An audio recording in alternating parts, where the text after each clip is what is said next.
पारंपरिक खेती का बदलता स्वरूप। उत्तर प्रदेश का गन्ना बेल्ट कहा जाने वाला पश्चिमी यूपी इन दिनों मछली उत्पादन का केंद्र बनता जा रहा है। मत्स्य पालन से यहाँ के किसानों की आय में लगातार दिन दूनी रात चौगनी बढ़ोतरी हो रही है।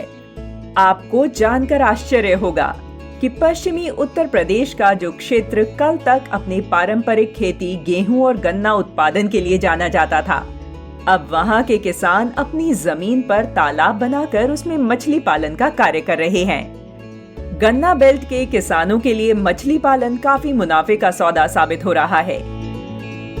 यही कारण है कि अब यहाँ के किसान गन्ना के साथ साथ मछली उत्पादन के कामों पर भी फोकस कर रहे हैं। सरकारी सहयोग और संरक्षण से उत्साहित किसान एक तरफ गन्ना खेती कर रहे हैं तो दूसरी तरफ खेतों में ही तालाब खुदवाकर उसमें मछली पालन का काम भी कर रहे हैं।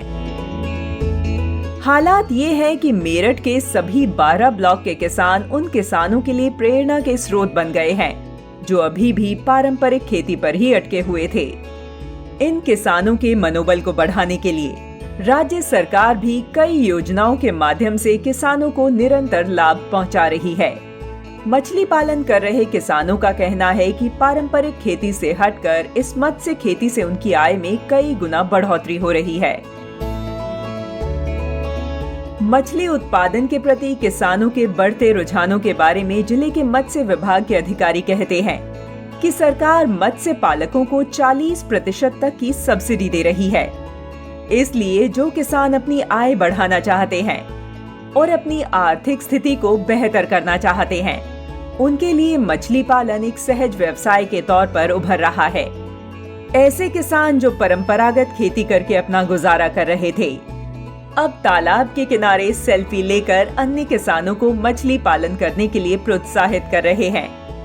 मत्स्य पालन के बारे में विभाग के अधिकारी बताते हैं कि मछली उत्पादन ने पश्चिमी उत्तर प्रदेश के मथुरा और अलीगढ़ जनपदों के उन क्षेत्रों को भी उपयोगी बना दिया है जहां कल तक खारे पानी के कारण खेती करना मुश्किल था। अब खारे पानी में फिशिंग की झींगा प्रजाति की खूब फार्मिंग हो रही है। ये कहना गलत नहीं होगा कि गन्ना बेल्ट के तौर पर पहचान रखने वाले पश्चिमी उत्तर प्रदेश के किसानों के लिए आर्थिक पहचान अब मत्स्य पालन हो गया है।